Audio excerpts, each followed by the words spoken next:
Hello and welcome back to Unapologetically Brown, Season 2, and we're already into Episode 3. I'm your host, Surjit, and I'm so excited about bringing another episode to you today. It's going to be a powerful and meaningful episode. So sit and relax and enjoy. This podcast is all about sharing real stories and real experiences, and giving a voice to those in our community that often get unheard. Today's guest is truly inspiring. She's a scientist, a PhD graduate in cancer genetics, a mother of two, and more importantly, she has navigated her life as the eldest daughter in a Punjabi Sikh household. Please join me welcoming Jay Tatla onto my show. It's an absolute pleasure, Jay, to have you here today. Thank you so much for joining me. Thank you, Surjit. I'm really pleased to be here and looking forward to our discussion. Yeah, no, I've been reaching out to people with stories and with experiences that they want to share and tell their stories and speak about their own personal experiences. So I'm so grateful for you getting in touch and being here today. So thank you so much.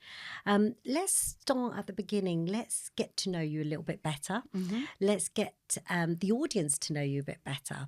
So Jay, you were born in the UK. Yep. And brought up in the UK. Indeed. You were brought up like myself yep, in a very much so.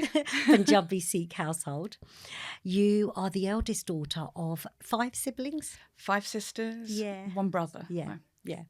And tell me a little bit about what it was like growing up for you in your household. Where were you? Where did you grow up? What part of London were you from? So I was born in Manor Park, East End. Yeah. I think in order to understand me, you need to kind of understand my parents a little bit. Parents, immigrants, very similar story. We've talked about this before to your parents. Arrived in the 60s. They were married when my dad was 20 when I was born. Tough times, the 70s. You know, if we look back historically, there was a lot of racism in this country. I learnt Punjabi first. Yeah. I was raised by my nana. So that was your main language? That was my mother tongue. Yeah. And when I went to nursery, that's when I learnt how to speak English. I had 3.5 years as the first child, first grandchild, first niece. And honestly, looking back at it with 50-plus-year-old eyes, it was beautiful. It was a really lovely time because eldest daughter syndrome, whether you choose to believe is real or not real, it's very real. It was your experience, This was my experience, and it shaped me into who I am today. Yeah. My childhood wasn't tough. You know, I don't remember back and think, oh, woe is me, but it was hard. Yeah. You know, I don't remember really being a kid, like being the eldest cousin. So when the younger cousins came along, it'd be like, leave the kids with her, or we'll go out. You know, so, you know, my mum and Mussy used to go out, but you know, they worked hard. Yeah. You know, looking back with older eyes. That generation did though, didn't they? They worked so hard. They worked very hard. It's not about, they went to university, they used their brains. It was all physical work. It was all physical manual work that they did, right? Yeah. So completely different kind of fatigue. And like I always say to my dad, you were a child, essentially, when you had me. Child bringing up a child. It was a child. It was children bringing up children. What was it like in your household?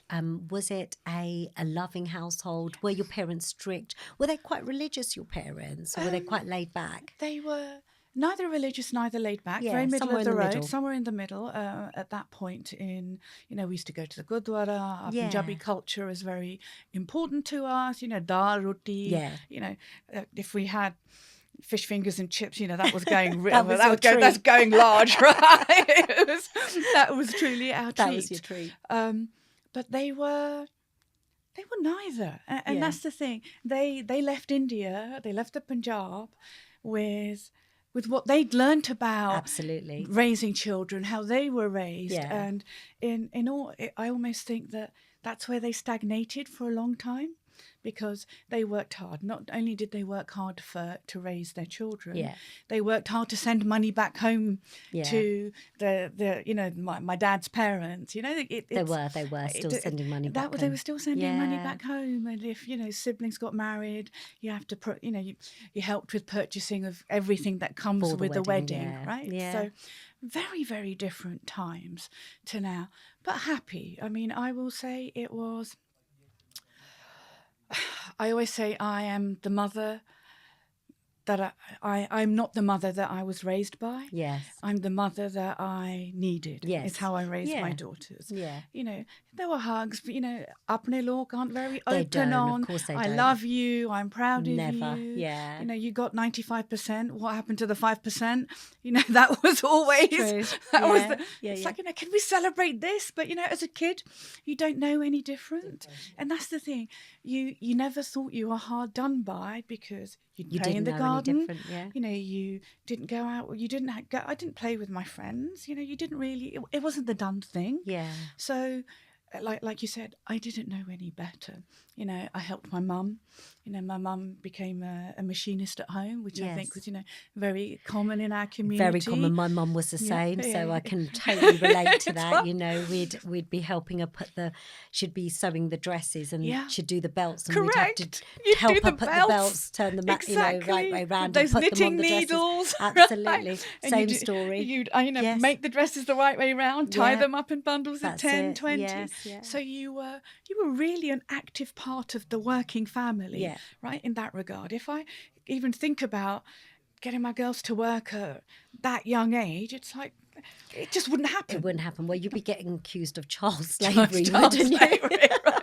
So you'd have them knocking on your door, knocking saying, on my door. What are you doing to these kids? Did you feel that sense of responsibility from an early age? Like you had to be the eldest daughter, so you were going to have that tag. You were going to wear it.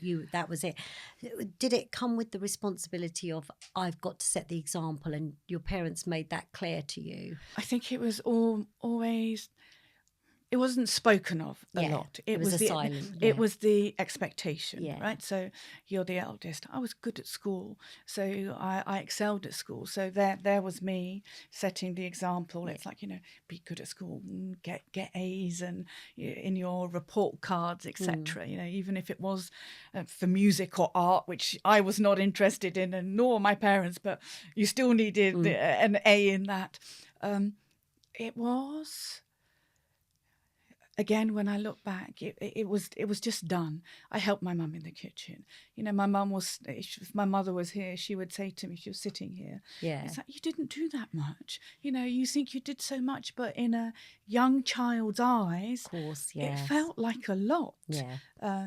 You'd study hard, but I remember I'd come home, do the adda because mum had dresses to sew, but I need to study. So it was that balance. You're trying to balance it all. Balance it all, and you can't be a jack of, if you're a jack of all trades, you're master of none. Yes. I think I grew up as a third parent for sure. I was never a child, and we'll talk about when I was a child later, but to my siblings, it's each child has a different experience when they're raised in a family. Of course they do, yeah. Right? We spoke no about child, that. No child is raised. You're in the same family, but you actually have different experiences. Very different experiences, a different experience of how your parents were, what your parents had learned as they, when they gave birth, when they had child, 3, 4, 5, 6, how... I think my parents were very much about the community. Yes. You had to behave well, seen but not heard. Would they say that to you? Was that something that they would say, look, you can't do that, or you can't do this, or, because we don't, so-and-so will see you, or so-and-so will hear you. Absolutely. It was a very, It was...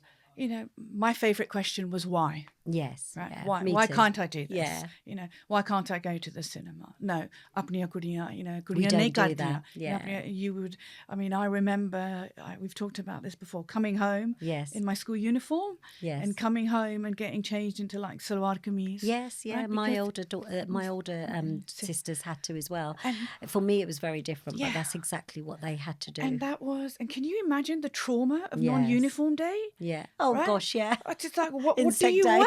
Yeah. Right? You know, if you had to, and Yeah. it sounds pathetic. No, but But it was. as a 13, 14-year-old, it's like, I don't have a pair of jeans. Yeah. I don't have a T-shirt. I can't. It's a big deal, isn't it? It's a big deal. And it was, and even on a weekend, you'd go food shopping, you'd have your coat on. I always remember long coats, winter, dreary like it is now, Yes. walking up to get your grocery shopping.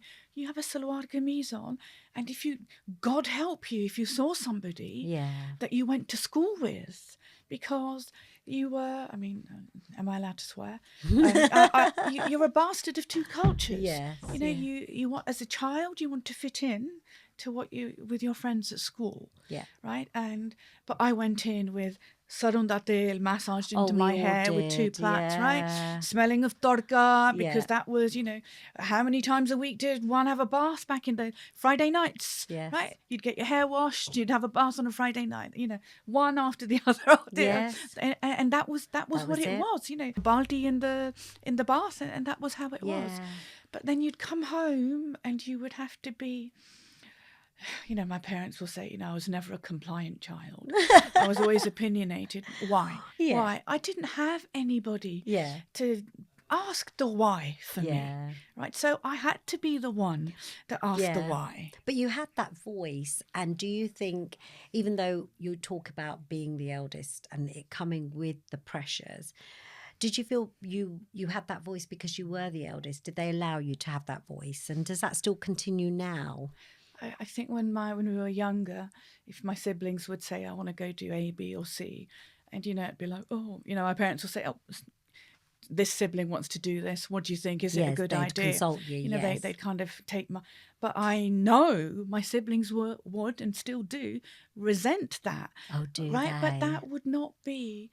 That's not my fault. No, of right? course That it's is my not. parent. That's the position Yes. Mum and Dad have given me. Yes. Not the position I choose to have. No, of course. Right? Yeah. And I always think the kid that's the most, who wants to break free of whatever inhibitions I was raised with, is the black sheep. Yes. Is the gobby child. Yeah, yeah.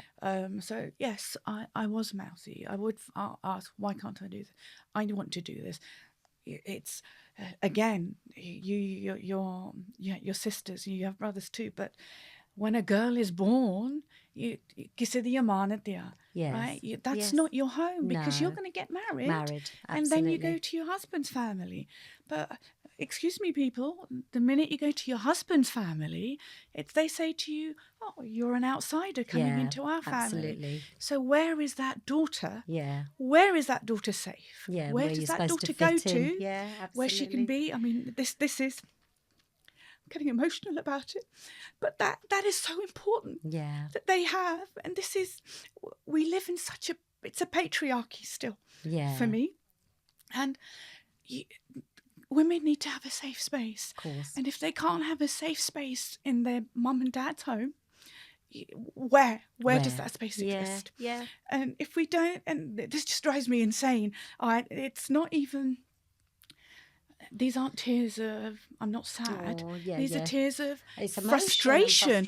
It's frustration. Yeah. You know, we can learn about how to be. You know, we teach my parents were fabulous. You know, I want to go to university. Okay, you go to university. That's, you know, you can do that. We permit you to do that, right? It's obviously everything was done with their permission and blessing, right? It's if, you know, I remember coming home on the tube, walking home, but somebody's seen me. It's like, oh, Yes. you know, she's walking home at this time. Yes, she, you know, I didn't go out with my friends. No. You know, play dates as the younger kids. There was none of that. Yeah. There was none of that. And it was hard. It was hard, and I think I can relate to it in many aspects, Jay, because even though I wasn't the eldest daughter, I can relate to it certainly because I found my voice. Yes. And I became that gobby child and that child who always questioned why. Yeah. And my siblings, even up to this day, will say, "Oh God, please don't tell her, because she'll go off on one. She'll go off on one." And and sometimes actually I think we should be proud. I mean, I certainly am proud of my daughter, even now today. She has an opinion. She's opinionated. And that's something we should be proud of. We shouldn't try and squash it and sit it in the corner. No. It's a good thing. And I certainly feel in families, especially particularly our Indian families, those voices have a space. Yes. There is always room for that, and you'll find it's those voices that actually hold everything together. And I know my siblings will say that if I wasn't around, we wouldn't have half the family get-togethers and stuff if I wasn't around, because I'm the one who's doing it all, and I'm pushing it and getting everyone together. So I think there is something to say about that gobby child and the one who's always pushing for stuff. I don't take being a gobby child as a negative. That is a positive every step of the way. I think you should. But with my pet, I suppose being gobby, I have better conversations with my parents. Yeah, I will try and say, it's like, Mum, Dad, they're looking at it from this, but what look about at it from a different lens? Yes. How do you look at the world from this perspective? And it's like, okay, yes, we understand. So it's been, I think my parents' trajectory and my trajectory has been very similar. Yes. As I've learned, they've learned. They've learned with you. And I've learned from them. They've learned from me. Yeah. It's almost growing up together, isn't it? We grew up together. It's almost growing 100%. up together. So with your journey, you've given us a really good outlook on your childhood and everything. And it sounds, again, very similar. I mean, I certainly could say as a family, we have our ups and downs, but it generally is a loving family, So for you, the emphasis on education, you've done so well. You've gone on to become, at the top of your profession, your career. You went on and did a PhD. Was that some way of escape for you, Jay? So education wasn't escape. Education was liberation. Yeah. Right? Yeah. I love books. Yeah. You can read, you can talk, you can discuss. Education was a way of getting voice. Yeah. Right? I went to university. I wasn't one of those kids that went crazy. But I went out. I went to the cinema, went to the theatre. Yeah. I went dancing. And now my parents laugh that, because I love dancing. Yes. Put some Bhangra music on. It's like they know that I'm going to be the first one there. Yeah. But because, again, their lens has changed over the years, because when I went to university, not that many brown girls went to uni. Yeah. It wasn't kind of like the dumb thing at all. And I remember them saying, don't talk to boys, don't do this, you're there to study. You were going to university. Yes, did they encourage you to? Good. Yeah, so from that aspect, I think absolutely proud. And I remember when I'd finished university and I hadn't, no appropriate person was coming along. That's another, again, a different discussion. It's like I said, but Mum, you said, go to, you told me don't talk to boys. Yes. Don't do that. But they do. Right. Yeah. And now you're telling me you should find have, a boy. You should have spoken to yes. somebody at uni. It would have been so much easier. But it's so different. I mean, if you look at the university population now, there's a humongous Asian representation. Yes. Yeah. I mean, I think there was, apart from like medicine, even then, in the like biological sciences, it was a predominantly white audience. That my friends were all white. Yeah. Did I? Yeah, not escape, liberation. I got to do what I wanted to do. It's a really nice way of putting it. And I think it was also, as an adult as well, as a young, 14 to 18, my one daughter's 18, one's 17. You need to learn to start making mistakes. If you're protected from what's out there, you're heading for a fall. Yes. Right? So I could make my mistakes. The only way one learns is if we make mistakes. I can sit here and lecture my child. You can sit and lecture your child. Yeah. They're not going to listen. Of course they're not. Right? And that's human nature. I'm sure my parents didn't listen in their own way, right? Yeah. So, but that's just how the wheel turns and how kind of like the circle continues. So from university, you decided this is my pathway. I want to, I want to be at the top of my profession. You had an opportunity to live abroad, and San Francisco? Yeah. You took that opportunity. Yeah. How was that for you, and how did that shape you? Because you were there for a number of years, weren't you? Just over 3 years I was there for, so by myself. Yeah. So it's massive. How old were you? I was 30 when I went. Okay. So I was older. After I did my master's, I worked for a few years. Then I did my PhD. Yeah. And on the back of my PhD, so my PhD was about genetics of cancer. Yeah. And what I loved about that was the stuff that we were researching 20 years ago. Yeah. That is standard of care today, for certain cancers and diseases now. So it was the cutting edge bench research. And I can sit back and say, I was a part of that. I was what a part an accomplishment. Of that. So that I feel pride in that. But even pride is considered bad because we're meant to have humility. But I worked my backside off. San Francisco was, again, another seminal part of my life, I would say, because it was just me. Yeah. I was responsible for nobody. Yeah. I had to answer to nobody. And again, it was a different kind of liberation on another level because I was older, wiser. I traveled a lot around the country. Yeah. I worked with people that are, geniuses, right? Yes. They were our boss of the lab was a Nobel Prize winner. Yeah. So when I think back, it's like, oh my God. Yeah. Again, these guides were gods of science and medicine. Yes, and they would just like walk in and you would just have normal conversations. But the opportunity to learn, for me, it always circles back to education. Yes. It was such a fabulous opportunity to learn. I met so many different kinds of people. Travel broadens the mind. Education broadens the mind. And again, learning. If I can live, I can do anything, actually, quite frankly now. Yeah. Not even at my age. At that age, when I came back after I finished my postdoc there, it's like, bring it on. Yes. Nothing can shake you. Don't get me wrong. I was homesick. I would call my mum and I would cry, and my mum would say, they're not going to get you. Who told you to go? Right? You chose to do this. Stop you could have whining. been happily married here. But it absolutely was amazing because I learned to be my own person. It's like, okay, I'm not a bad person. No. Because if we look at the community's parameters, I wasn't a good person. I should have been married. I should have done this. I should have been settled. Why is she going overseas? Blah, blah, blah. The community that understood, right behind you. Fabulous. Yeah, of course. But still, there's a big part of the community was just kind of like, there was, even if they didn't vocalize it, there was eyebrow raising, right? There was, of course. But it's the best time. Did your mum and dad ever share that with you? Did they say people were talking? Did they ever share that? No. It's you could just sense it, don't you? Just there sense was always it, a sense, and if you'd come back for family events, it's you like, knew everyone was, when are you going to get married? When are you coming back? When are you coming back? Shouldn't you be getting married, settling down? You're getting old. I was probably old at 24 back then. Yes, right? You're left on the shelf if you're 24, 25, forget it.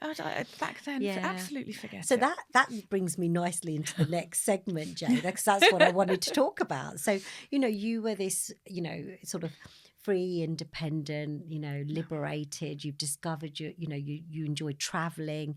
You were doing well career-wise, yet there was no potential suitor out there. And your younger siblings, you told me, were all getting married around you. 2 sisters got married before I did. So that must have been challenging. Was it hurtful when you heard people whispering, or were there those whispers there?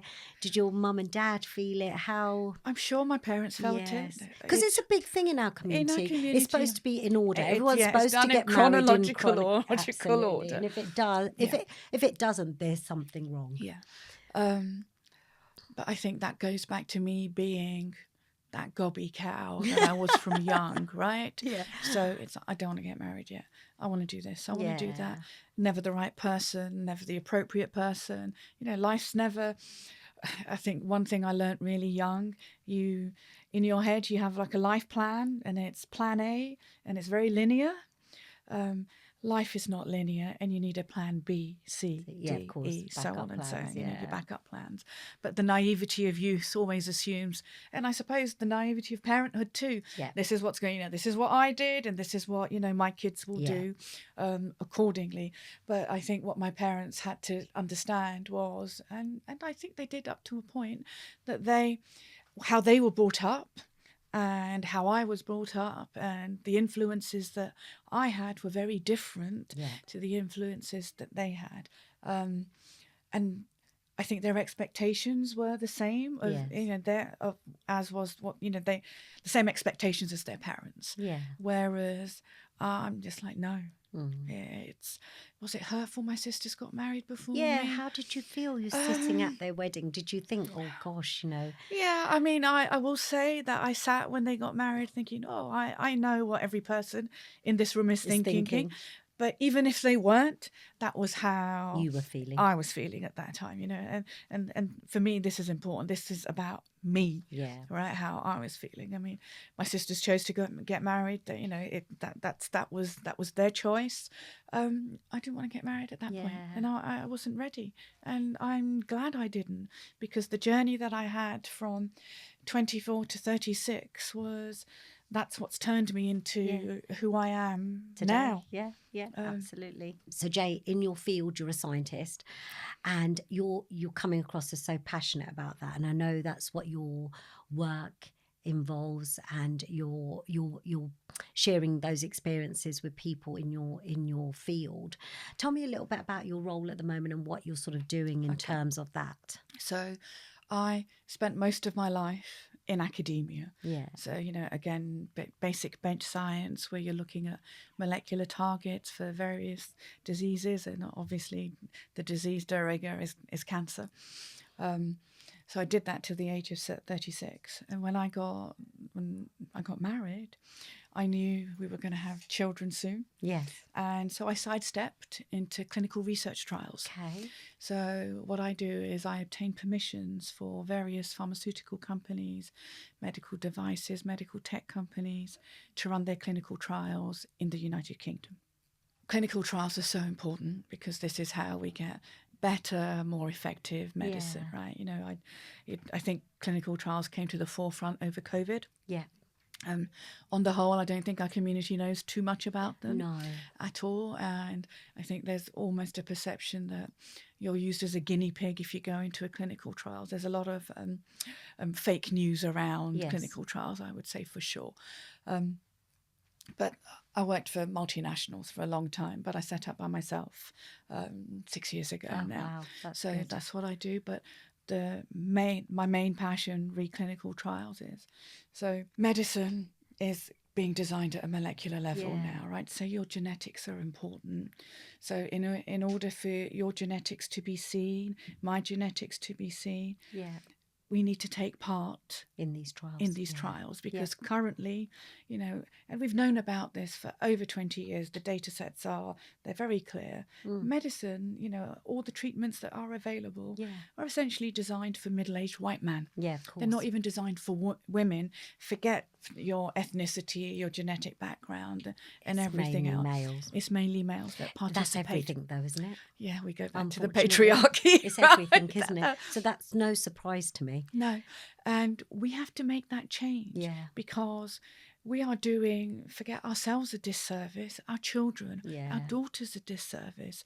So why should, again, what my white friend's grandson have a better treatment path available that will work more effectively for him than for my potential grandson, right? Absolutely. So that is why we have to take part.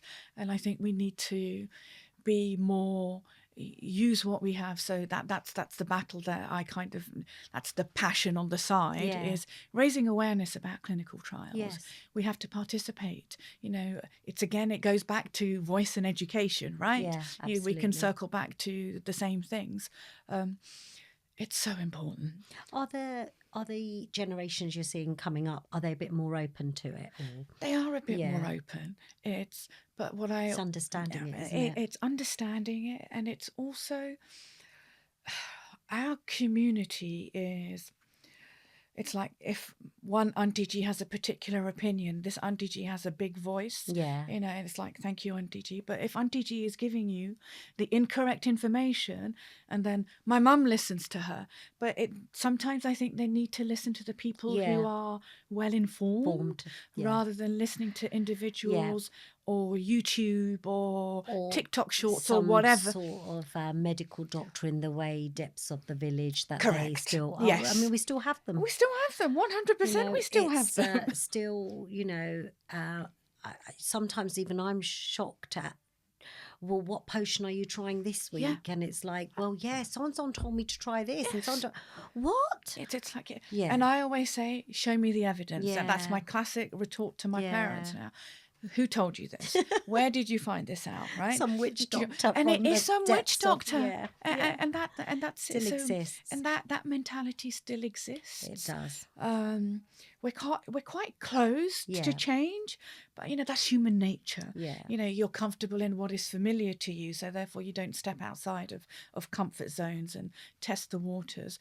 But clinical trials are fabulous. So if you have a hypochondriac, nana nani masi masa, there is some relative you have, right, that we know that hypochondriac in our family. Yeah. But if they take part in a clinical trial, their health is going to be so well monitored. If there's anything underlying that hasn't exposed itself yet, they will find out.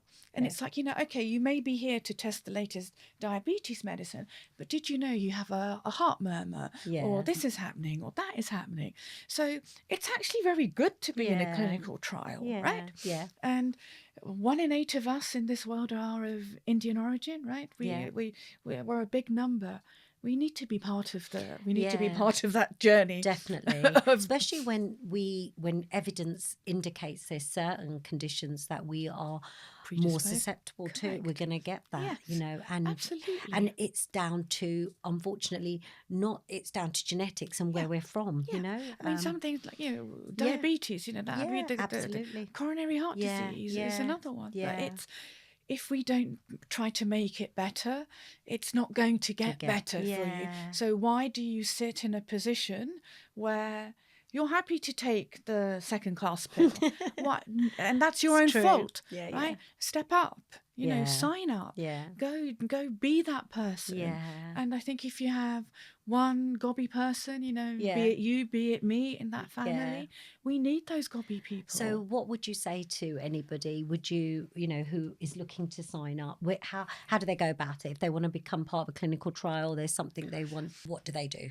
So that most clinical trials that are run globally are for cancer, right? So when standard of care stops, nothing is working for you, then you can go straight into a cancer clinical trial. Yeah. Your oncologist, if he is worth his salt, he will say, okay, we can do this. You meet all the criteria to enter this trial. And I tell you, I have seen so many miracles happen over the years due to clinical trials, when they're at death's door, and then suddenly this treatment just comes on, and they're still alive to tell the tale.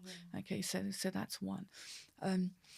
We need our community to be more educated. If we're more educated and we talk about it, if we talk about screenings, if we talk about, did you get your poo test through? Have you done that?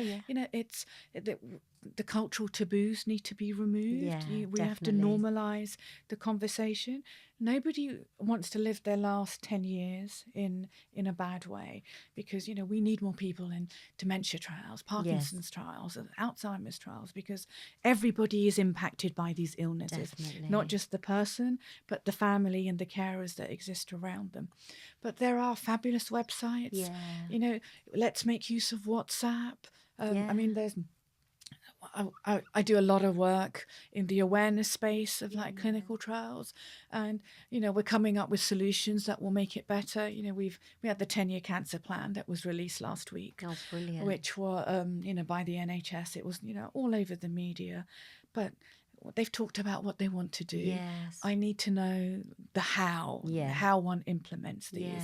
And it is very important that we get informed in a manner that our community will understand and will not be kind of freaked out. It's not something that's taboo or embarrassing. Yeah. If you normalize that conversation and you teach people in a manner that they understand, then they're empowered to look after their own health. They can come forward. They can come forward, and you can, even simple things. Forget about clinical trials. Just getting a simple cancer diagnosis. Absolutely. You need to go to the doctor. You know, again, we go back to woman. You can't be too busy. You know, you're cooking, you're cleaning, you're looking after your family, you're going out to work, you're doing all these several hats that you wear. You're doing all of them, but you don't put the hat on that's about you. Yeah. And you can't. We know what the NHS is currently like. It's the most fabulous thing this country has. Absolutely. But we're in trouble at the moment. So you have to go to your GP and be in a position to advocate for yourself. And if you're informed. So for me, awareness is everything. And again, I go back to education. And education people. And education isn't degrees. It's just giving people the educating facts. people being informed in the correct way at their level. So if I was to meet somebody and I wanted to point them in the right direction, and they had some concerns, they had some worries about their well-being, they want to join clinical trials or they're interested, where are you going to send them to? Where are we pointing them in the right direction? So currently it's a global website, clinicaltrials.gov. Perfect. Right. Brilliant. So every single clinical trial that takes place globally is listed there. Great. Right. So if you have if you've had a cancer diagnosis, right? Well, it's you can see. Okay, I've got this. These are the doctors. Are the trials I can get involved. These are the trials. These are the sites. Brilliant. It goes right down to naming the doctor that is running that trial at that particular NHS trust. Brilliant. And you can reach out to them. What was that again? Clinicaltrials.gov. Brilliant. It's worth everyone knowing that. Yes. You know, it's really worth knowing. And you know, I think if our community can get a bit more involved, it's, you know, but I think it's just understanding it. It's just understanding it, isn't it, Jay? And so what I'm trying to do now is kind of make use of clinicaltrials.gov, but have it in so many different languages. Yeah, that's brilliant. So everybody can understand it. Because, language shouldn't be an issue. Your barrier. Religion shouldn't be an issue. It's like, leveling the playing field, right? And baby steps, but let's take the steps in the right direction. Absolutely. And what we still have to remember is that in our community, it's still such a topic of taboo. People don't want to be discussing these things. No. It's, you just don't. I think our generation is getting better at 100%. it. But I think the older generation that's still around, and hopefully they'll be around for a while, they don't. No. They just don't. I mean, even our generation, I'm much older than you, but I've seen people who are educated, and when I talk educated, degree level educated, but I'll ignore it. If I ignore it, even they shy away from from it. If I don't go to it's not happening to me. Because they weren't raised. They were never had these conversations with their parents, and they weren't raised in that way. No. So that's why it's really important we talk about these things. Definitely. So Jay, you've had your own experience. This might be difficult for you to talk about because it's a journey that you took so bravely. And if it does get too emotional, please stop. Oh, no, don't worry. You were diagnosed with breast cancer in 2018 at the age of 47. And of course, it must have been something that just knocked you back. Let's talk a little bit about, firstly, finding out, and your journey. Start from the beginning. How did you find out? So, 47, I'm not eligible for any kind of national screening program. So mammograms are given to women over 50. Yeah. Okay. We don't have a cancer history in our family. I'd been to the gym. I'd actually been to a spin class, and I'd come home in the shower, as one showering, lathering. I felt a lump in my right breast. And you know when they say time stands still and your stomach just goes down?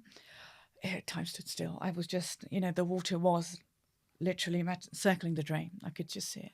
Went back in, felt it again, and I knew what it was. I knew straight away it was an irregular shaped lump. It wasn't there yesterday. I couldn't. Oh, really? I didn't feel it the day before. Yeah. Go to the gym every day, shower, blah blah blah. Right. I called my friend. We went to the local walk-in urgent care centre, and this was day before Good Friday. Okay, went in, sat there, saw the doctor eventually, and it's like, okay, we're going to put you on the 2-week cancer clock now. I obviously they're A&E doctors, they're not cancer specialists. We'll get you in. We need to kind of investigate this. So it was an urgent type referral. It's an urgent, so that's what they do. If cancer's written down in the notes, at that time it was like, right, you've got 2 weeks. Urgent, you go in, and this is the time that you'll start your kind of like your diagnosis kind of process and the various tests. So that meant Good Friday, Easter Saturday, Easter Sunday, Bank Holiday Monday. We were fortunate enough to have private healthcare. So on the Tuesday we called, Wednesday I was in. But for Easter is very traumatic for me because even if I forget the date, I can't forget the dates. No. Right? It's like muscle memory. It's very visceral. My daughters were 8 and 9 at the time. Yeah. I didn't want to tell them. No. We didn't tell them anything. But, my husband knew that, I was freaking out. I wasn't sleeping. And went in on the Wednesday. Everything was arranged on the Tuesday. So Wednesday morning, we're there at 9. Don't leave till 6. And, ultrasound, mammogram, biopsy, MRI, CT, all done in one day, right? This is the beauty, the privilege. You've been prodded and probed. Absolutely. And I remember my ultrasound was done by a radiologist, so she was a medic. Yeah. And I said to her, and she's talking to me, trying to distract me. She knows what I'm there for. And I said to her, tell me, just you're looking at the morphology on the screen, you can see the shape, what it's like, etc. Can you tell if it's benign or malignant? Because there's a tiny part of you that hopes it's, like I said, plan A, plan B. And plan A is it's benign, it's a little cyst, we'll get it cut out, nobody will know, it'll be fine. And plan B was definitely there in my head. Yeah. And she goes, 95% accuracy, I can tell you that. And I said, then tell me.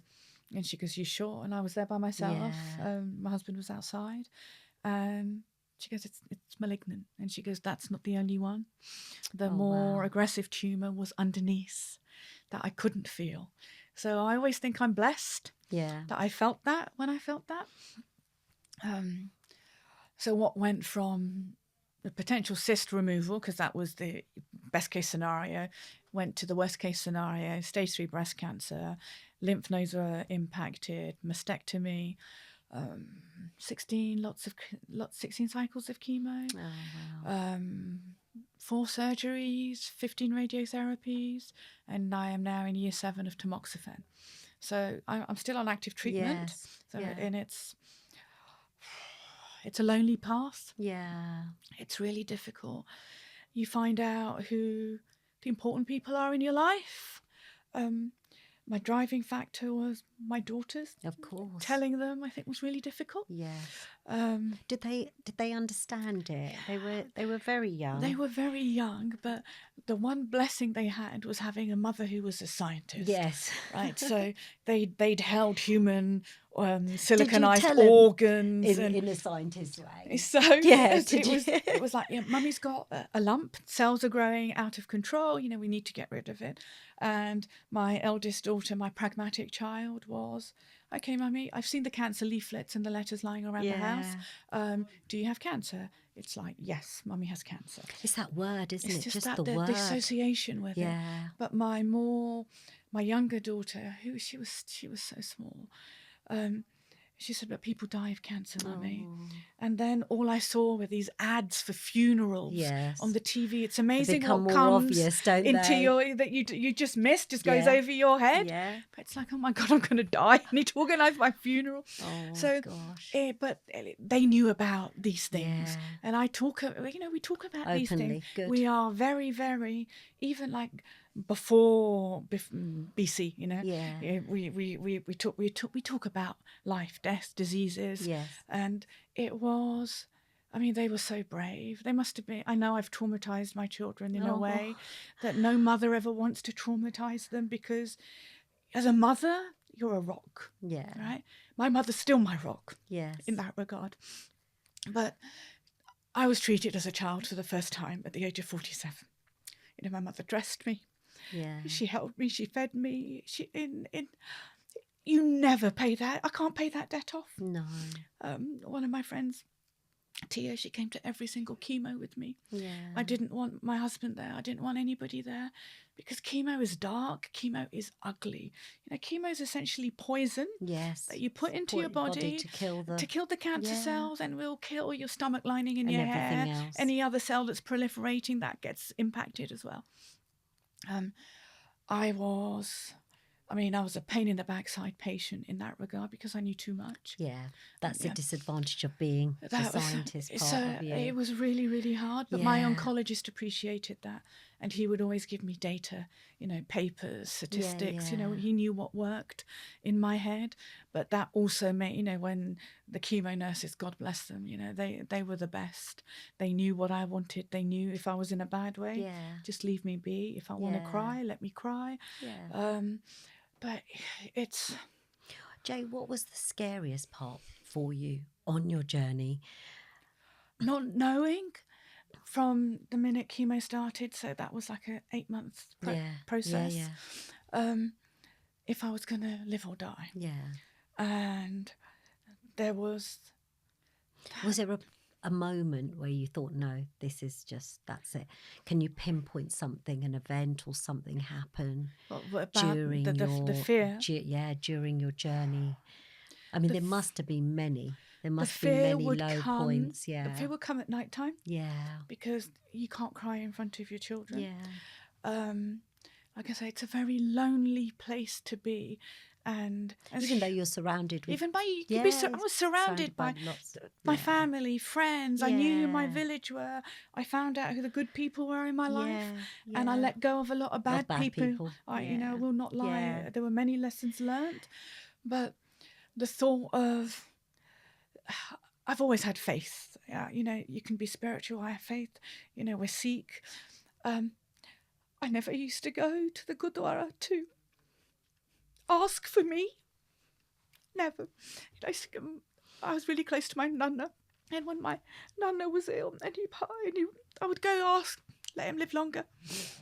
He's 96 years old when he died, right? So he wasn't young. He had a good innings. He had a good life. Right, but to go there to ask for yourself is extremely humbling. My parents went all over India, Punjab, praying. Yeah. It's very lonely. Yeah. Nobody can understand.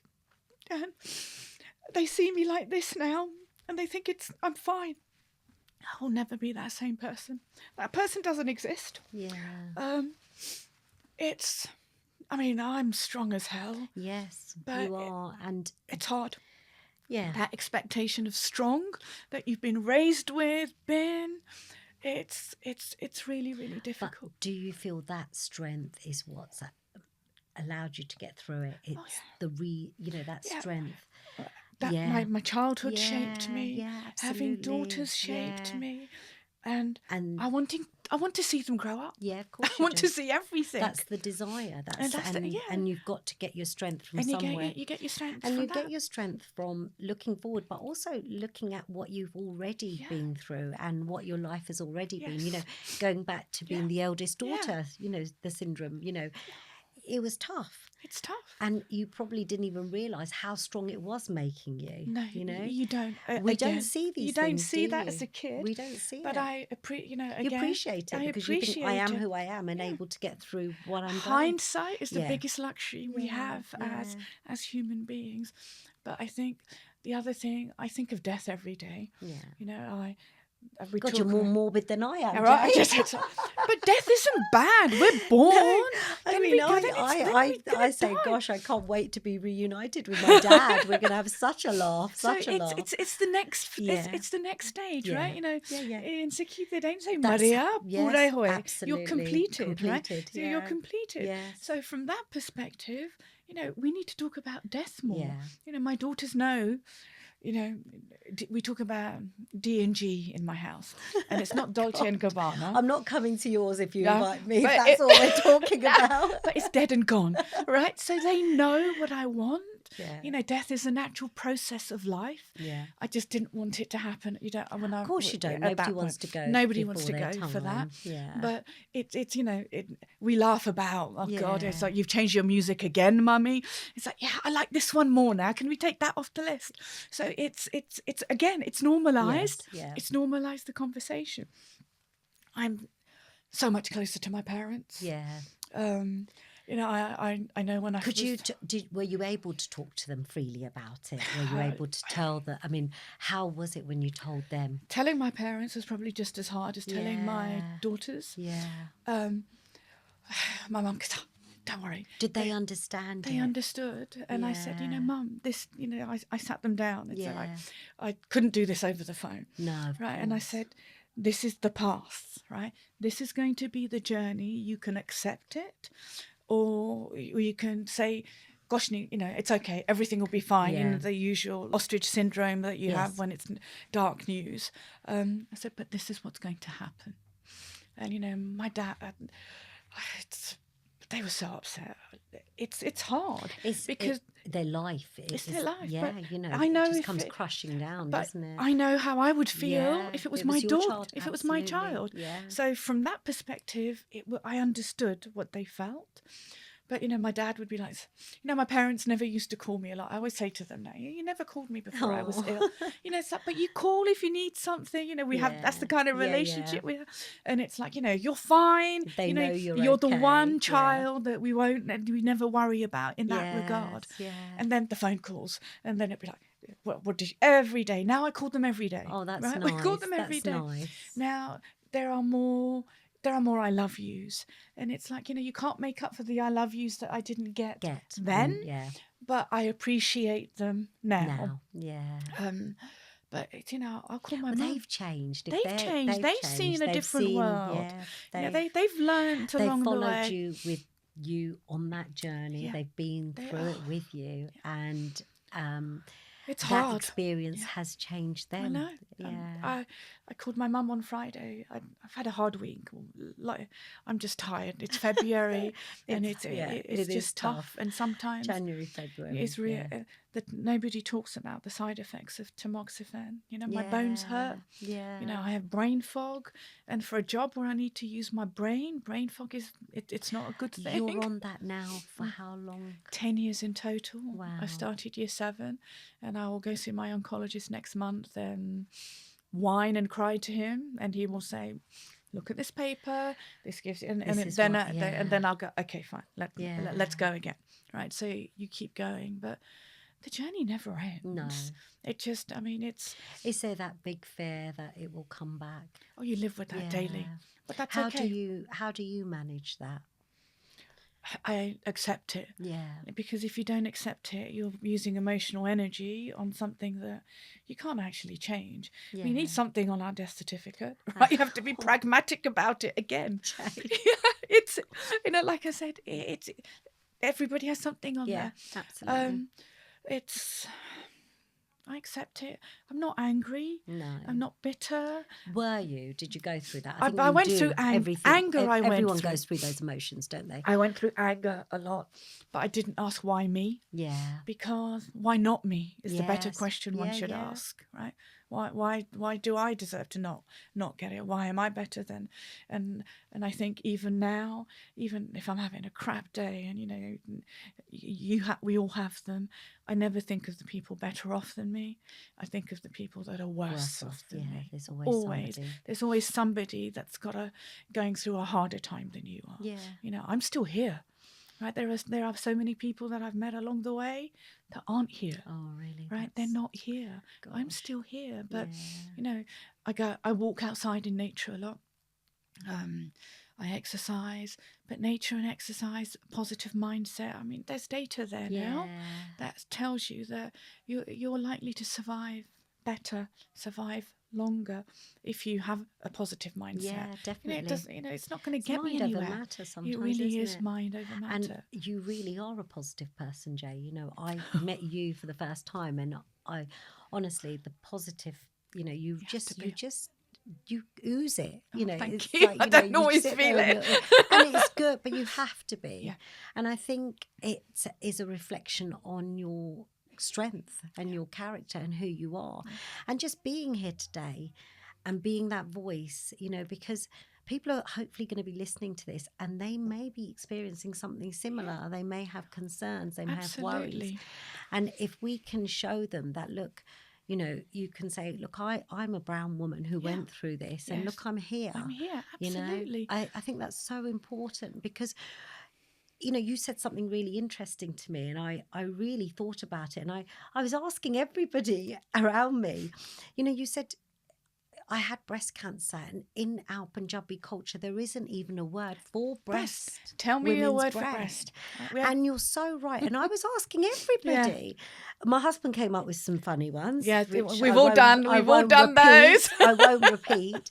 But we sat there, and you're so right. And I think that is so interesting, the taboo around it, and it just, I just thought to myself, wow, this is such a conversation that needs to happen. Yeah. So in the United Kingdom, over 70,000 women are diagnosed with breast cancer annually, right? Predominantly a white woman disease. Yeah. More Black and South Asian women die of breast cancer. That's unbelievable. And they're treated at a later stage. Yeah. Right. So if you have a lump, go to your doctor. Yeah. If you're over the age of 50, you get that mammogram letter, go attend that screening. Yeah. Cancer is not a death sentence. Cancer possibly was a death sentence, I would say, 40 years ago. Yeah. People were, it was tough. I mean, we still use a lot of those therapies from that time, but they work. Things are getting better. Yes. You don't need to, I didn't throw my guts up. I wasn't running to the toilet, because we have drugs to, counteract all those side effects that you have. But it's not a death sentence. No. But it will be a death sentence if you ignore it. Not ignore it, Love yourself enough, Indian sisters, that you check yourself every month, right? Same time, first of the month. Yeah. Because and if it doesn't feel right, you go to that doctor and you do not move until they give you a referral.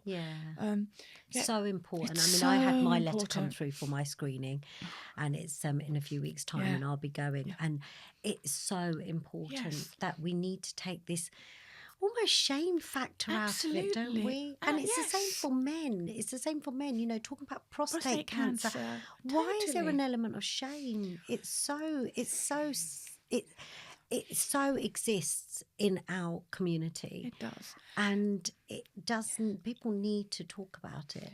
We have to normalise the conversation. And I keep saying that, but I know in my family, it's, when I talk to my parents, right? I would like to think my siblings are equally educated and appropriately informed, right? But with my parents and the generation, they're in their 70s. Did you go? If my father's up middle of the night, it's like, go get your prostate check. Go get yourself, and he will. Oh, I've got this done, And my mother will go. She's over the age of 70s, but you should go now. It doesn't matter. You have to take ownership of your body. Definitely. And giving information starts with the women, right? If you're told correctly, you tell somebody, and so on and so forth. It goes down the line. But we have to talk about it. By not talking about it does not mean it doesn't exist. By not talking about cancer, by not talking about, I don't know, mental health, depression, alcohol, drugs, doesn't mean we don't have those problems. You know, we need a resolution as I think as a Sikh community. We need to talk more, and we need to talk more about the right stuff and not about each other. Yeah, it's like so true. Right. I mean, we do love our communities. We love going and having a chit chat at the temple, and we love bumping into people we haven't seen for years and years.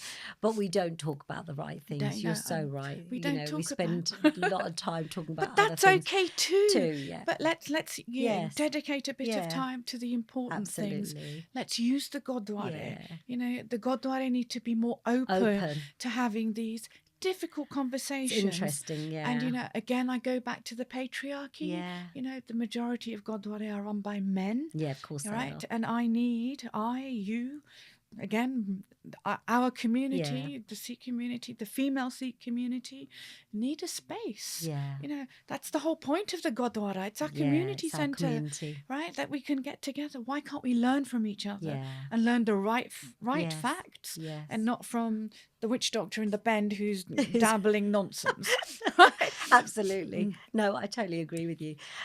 Jay, what are you doing? I know you're doing some interesting things in the next few months to raise awareness.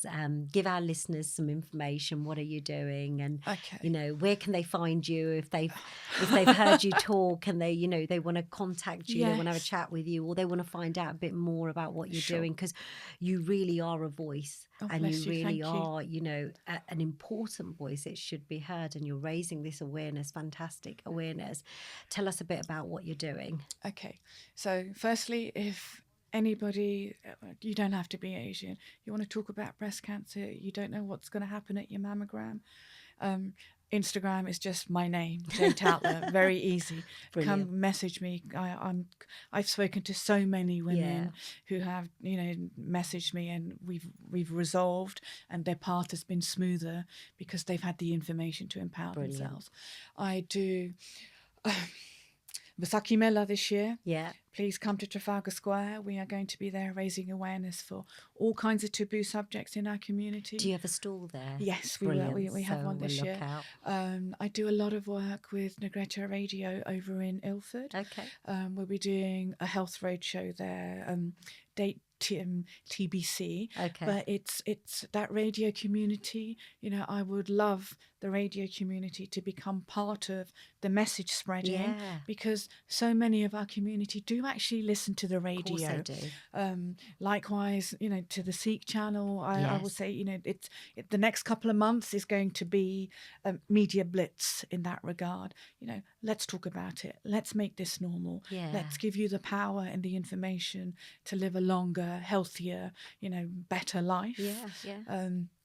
And again, there's a beautiful event being held in the Singh Sabha Southall Gurdwara group are promoting it. It's for International Women's Day that the Sahara Sisterhood are doing, and I'll be speaking there. Oh, right. I'll put link. I can put links out for that, because the more people that attend, the more people that we inform, and the more power that you have over your body, your health. Yeah. Right. Yeah. That's very important. So Jay, closing up now, like I said, you've been a fabulous guest, and it's been an absolute honour to sit here and share those stories with you. If there was one final message you can give to our brown community, particularly the women, what would you say? I mean, from a breast cancer perspective, please check yourself every month, same day, every month. Don't leave anything, you know, get it checked out, because it's your body And at the end of the day, you are the one that has control over your body. Love yourself sufficiently to get something done. And there are people that will listen. There is so many resources out there now. Like I said, go to Breast Cancer Now website. They have things in Punjabi for the older generation. You can call them. You can speak to them in Punjabi. There is no excuse in today's day and world. Today, there is no reason in today's world that we can't speak to people now. We have so many lines of communication. Please take advantage of that. Jay, that all sounds brilliant. And I think the more events we have like this, the more people interested, it's going to have an impact. Yes. Even if it just gets through to one person, I think it's so vital. Indeed. You know, so Absolutely. Thank you so much, Jay, for My being pleasure. here today. Honestly, the conversation has been your openness, your being so frank, and you just showing your strength. You've been amazing. You've been an absolute amazing guest. So thank you for those of you who are listening. I hope you've enjoyed this conversation. It's been extremely insightful for me, and I've enjoyed sitting here and speaking to Jay. I think it's really important that we do recognise that if there is something you are going through, something that you're worried about your health or your well-being, or somebody around you is going through that, talk about it, share, don't leave it silent. You know, it's really important because we need to know the strength of sharing and being together and the support we can get from each other. So, you know, please do seek that advice, seek that help. Again, I want to thank Jay. She's been a brilliant guest. So thank you so much. And thank you everyone for listening today. If you have a story or you have an experience or you're going through something yourself, please do not be afraid to reach out. You can reach out to my guest. You have Jay's information. You can reach out to me if you want to share a story, you want to express yourself on the podcast. Just reach out. You can message me directly. You'll find me on Instagram and TikTok. And don't forget to subscribe to my channel on YouTube and Spotify.